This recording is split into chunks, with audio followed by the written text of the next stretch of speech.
ذوالفقار علی بھٹو پاکستان کے واحد سیاستدان ہیں جو ضیاء جنتا کے ہاتھوں شہید ہونے کے 4 عشروں بعد بھی ملکی سیاست میں ایک طلسماتی کردار کے طور پر زندہ ہیں۔ اس عرصے میں ملکی سیاست واضح طور پر بھٹو حامی اور بھٹو مخالف کیمپوں میں بٹی رہی۔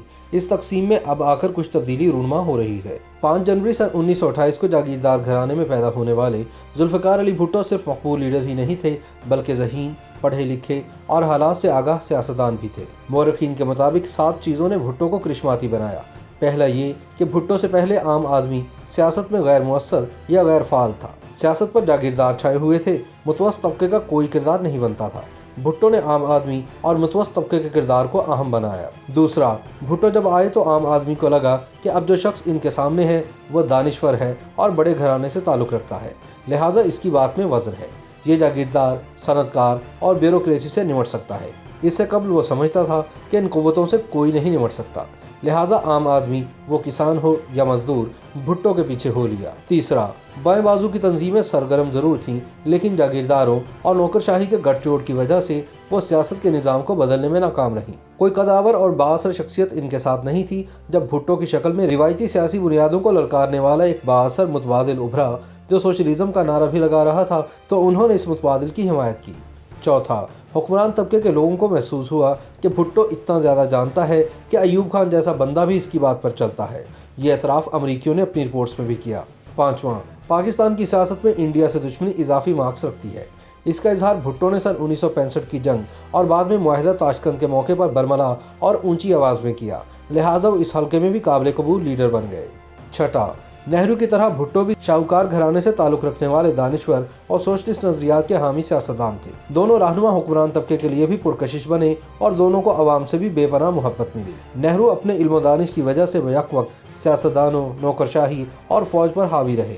بھٹو کے لیے بھی یہی سمجھا جاتا ہے۔ 7ویں وجہ یہ تھی کہ بھٹو نے ملک کے حکمرانوں کو یہ بھی دکھایا کہ عوام کس طرح سے ایک طاقت ہے۔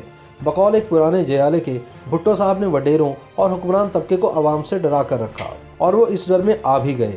بھٹو خطرہ مول لینے والے سیاستدان تھے، بیک وقت متضاد طبقوں کو اپنے ساتھ جوڑنے میں کامیاب ہوئے جس نے انہیں کرشماتی رہنما بنا دیا۔ وہ جمہوریت پسند تھے، سیکولر بھی، لیکن ضرورت پڑنے پر اسلام پسندوں کو بھی گلے لگا لیا۔ ان کثیر اور متضاد کرداروں کی وجہ سے کوئی بھی پاکستانی لیڈر اس طرح نہیں ابھر سکا۔ سیاست میں بڑے بڑے جلسے جلوس، لمبی تقاریر بھٹو کا سٹائل تھا ہی، لیکن عادات و اطوار میں بھی مخصوص سٹائل تھا۔ ان کی چال ڈھال، کپڑے پہننے کا سلیقہ، بات چیت اور تقریر کا انداز بعد میں کئی سیاستدانوں بشمول ان کے مخالفین نے اپنانے کی کوشش کی۔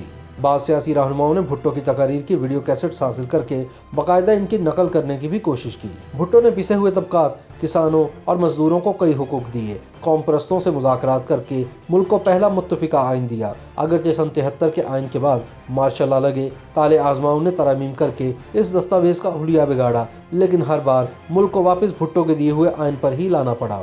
بھٹو کے بعد پیپلز پارٹی آمرانہ و نیم آمرانہ تسلط کے خلاف مسلسل جد و جہد کرتی رہی۔ حکومت بھی آئی لیکن کرپشن اور خراب حکمرانی کی لپیٹ میں آ گئی۔ سیاسی مصلحت کے تحت اسٹیبلشمنٹ کی لائن اختیار کرنے پر پیپلز پارٹی تنقید کا نشانہ بنتی رہی۔ بے نظیر بھٹو اور ذوالفقار علی بھٹو کے عدالتی قتل کے معمے عشروں بعد بھی حل نہیں ہو سکے۔ تاریخ میں بھٹو مزاحمت اور مقبول لیڈرشپ کی علامت کے طور پر زندہ رہیں گے۔